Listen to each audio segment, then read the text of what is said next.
Welcome to the latest Motley Fool Scoreboard. I'm Anand Chokkavelu, and we've got longtime fools Dan Caplinger and Toby Bordelon giving a 1 to 10 rating to a Moneyball wreck.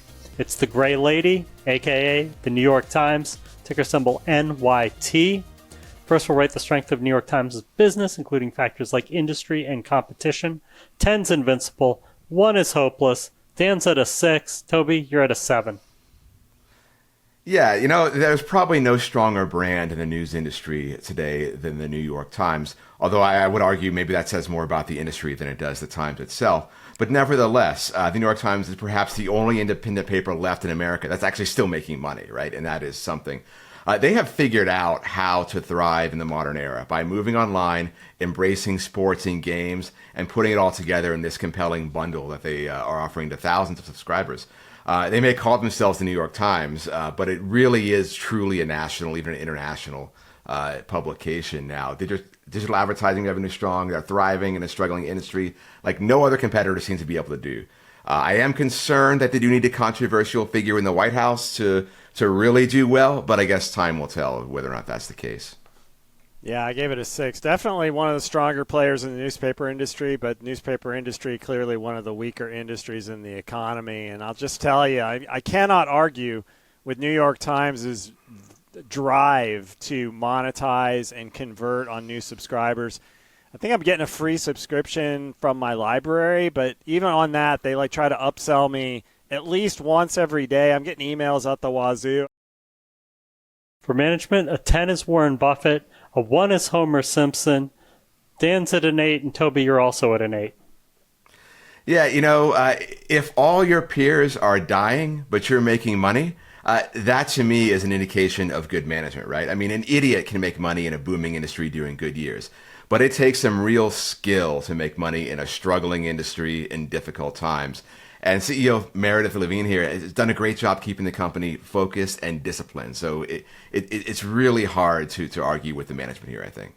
Yeah, I can't argue with your logic either, Toby. I mean, it really reminds me that I think I've fallen in the trap of other companies where I might praise a manager overly when even Homer Simpson would have looked good there, just given the quality of the business. New York Times facing much more challenging situation. And so, yeah, done a much better job of holding their own and finding growth avenues when a whole bunch of their competitors just failed miserably.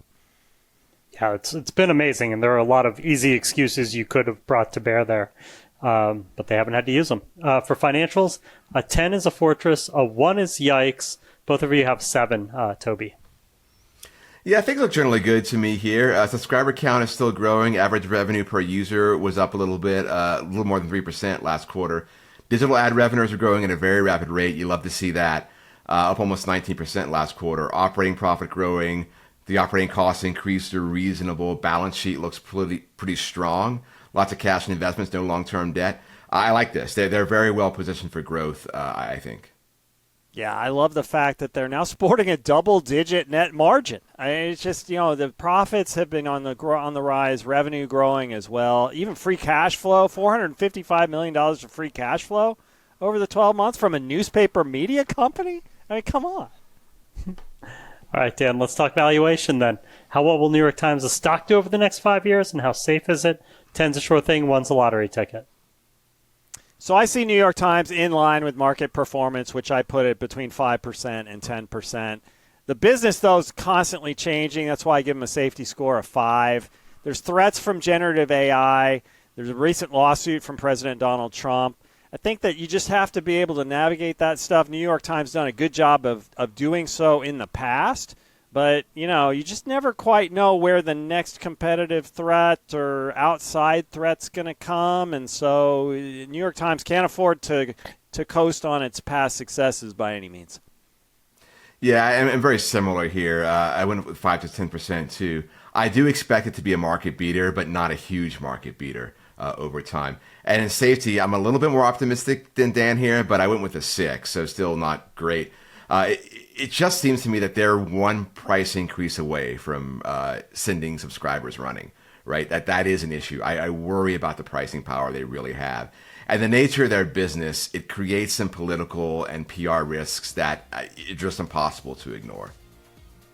Thank you to both Toby and to Dan. They've given the New York Times a mediocre overall score of 6.4 out of 10. As much as I've enjoyed Wordle over the years, that's not good enough to make my 100 stock watch list. Look out for a new scoreboard every market day at 7 p.m. Eastern. Next up is Arista Networks. Till then, Fool on.